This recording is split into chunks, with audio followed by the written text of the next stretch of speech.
ہمارے ساتھ بھی 30-32 آدمی چل رہے تھے، وہ بڑے زور سے آئے، انہوں نے آ کر اپنے عرب والوں سے یہ بات کی کہ یہ تبلیغ والے سیاست میں دخل نہیں دیتے، تو ان کے پیچھے تم ان کے پیچھے لگ گئے ہو۔ جو ساتھی ساتھ چل رہے تھے انہوں نے بتایا کہ یہ کہہ رہے ہیں کہ تم سیاست میں حصہ نہیں لیتے، اسلام میں سیاست ہے اور آپ تبلیغ والے سیاست میں دخل نہیں دیتے، تو کیا اسلام میں سیاست نہیں ہے؟ میں نے کہا اسلام سیاست نہیں ہے، سیاست ایک جز ہے اسلام میں، اسلام میں سیاست ہے۔ سیاست کہتے ہیں کہ مخلوق خدا کا ایسا انتظام سنبھالا جائے کہ پوری مخلوق راحت اور اطمینان محسوس کرے۔ اسلام کی سیاست میں حکمران خود ساری رات جاگتا ہے کہ کہیں کسی کو تکلیف تو نہیں، اور یہ سیاست ہوتی نہیں جب تک مخلوق کا تعلق اللہ سے ٹھیک نہیں ہوتا، اس کے بغیر امن آ نہیں سکتا۔ دینی امتوں کے سیاستدان انبیاء علیہ السلام تھے، وہ ایسا طریقہ سکھاتے تھے جس سے اطمینان نصیب ہو جاتا تھا۔ اس پر وہ خاموش ہو گئے۔ میں نے کہا کہ اس آدمی جو تم کو ساتھ لے کر آیا ہے، یہ سیاست یہ ہے، یہ کہتا ہے کہ نبی ایک نیا آ گیا ہے، اس کی سیاست پر چلو، تو ہم اس نئے نبی کو کیسے مانیں؟ اس پر وہ سارے اس مرضی کے پیچھے پلٹے، وہ بھاگ گیا اور جوتا اس مسجد میں چھوڑ گیا۔ اسلام کی سیاست کیا ہے کہ خود بھوکے سو، دوسروں کو کھلاؤ۔ حضرت عمر رضی اللہ تعالیٰ نے کہا کہ میں سب سے گھٹیا کھانا کھاتا ہوں تاکہ کل اللہ رب العزت پوچھے تو بتا سکوں۔ اسلام میں اقتصادیات کا نظام یہ ہے، ہر شخص اپنی حاجت کے بقدر چیز دے، باقی حاجت مندوں کو دے۔ دنیا بقدر خواہش نہیں، دنیا بقدر ضرورت کو پورا کرو۔ خواہش جنت بھی پوری کریں گے، خواہش کو پورا کرنے والے فساد پھیلاتے ہیں۔ ایک حرب کر رہا ہے، باقی بھوکے مریں گے۔ بنی امیہ کے ولیعہد عبد الولید نے اعلان کیا کہ میری پوری حکومت میں کوئی ایک بھوکا سویا ہو یا کوئی اندھا ہو اور اس کی خدمت کے لیے آدمی نہ دیا ہو تو میں حکومت چھوڑ دوں گا۔ یہ زیادہ دیندار نہیں تھا، اس کی اسلام کی سب سے بڑی حکومت تھی، اسپین سے لے کر ملتان تک سب سے بڑی حکومت تھی، اور یہ بادشاہ تھا، خلیفہ نہیں تھا۔ اسلام کی سیاست میں ہے کہ پبلک کی ساری ضرورتیں پوری ہوں۔ اس وقت پوری امت مغلوب اور اس کو نکالنے والے دین والے اور سیاستدان ہیں۔ یہ ان کافروں کی طرز پر اور ان کے علم کو لے کر کافروں پر غالب آ جائیں، یہ اللہ کا نظام نہیں ہے۔ امت کے نکلنے کا راستہ کیا ہے؟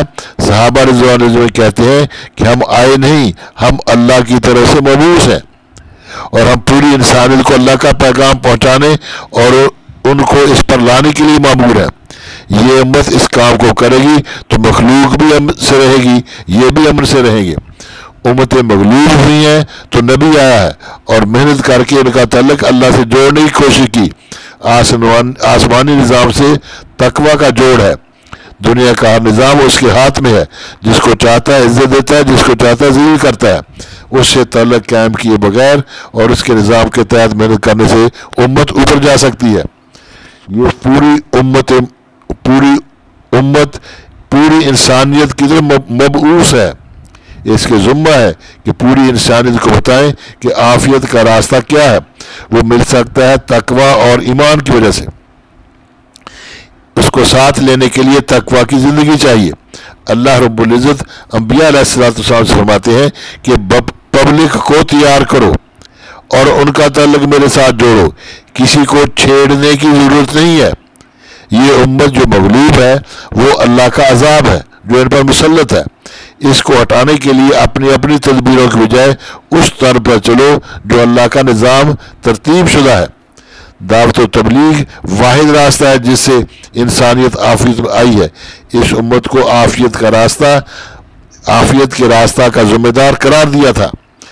اس محنت کے کرنے والوں کی ابتدا میں تھوڑی سی کافری جھڑپ ہوتی تھی، پھر جب وہ سمجھتے تھے کہ یہ ملک پر قبضہ نہیں کرنے آئے تو وہ پلٹ جاتے تھے اور اسلام میں آ جاتے تھے۔ دنیا میں عافیت کبھی بھی اللہ سے تعلق کے بغیر نہیں آئی۔ اللہ سے امت کا جوڑ ہو گیا تو عافیت آ گئی۔ ہم نے اس کام کو چھوڑ کر انسانیت کو پھنسایا اور خود بھی پھنس گئے۔ جب آپ کافروں کو دعوت پر نہیں پہنچائیں گے تو اللہ کی مدد سے محروم ہوں گے اور پھر مار ہی کھائیں گے۔ اس کو سوچنے کی ہم تیار نہیں کہ ہم مار کیوں کھا رہے۔ اللہ رب العزت فرماتے ہیں کہ تم میرے پیغام کو پہنچاؤ، جب وہ مقابلے پر آئیں گے تو میں دیکھ لوں گا۔ یہ دعوت و تبلیغ کا کام صرف افراد کا کام نہیں ہے، یہ پوری امت مسلمہ کا کام ہے۔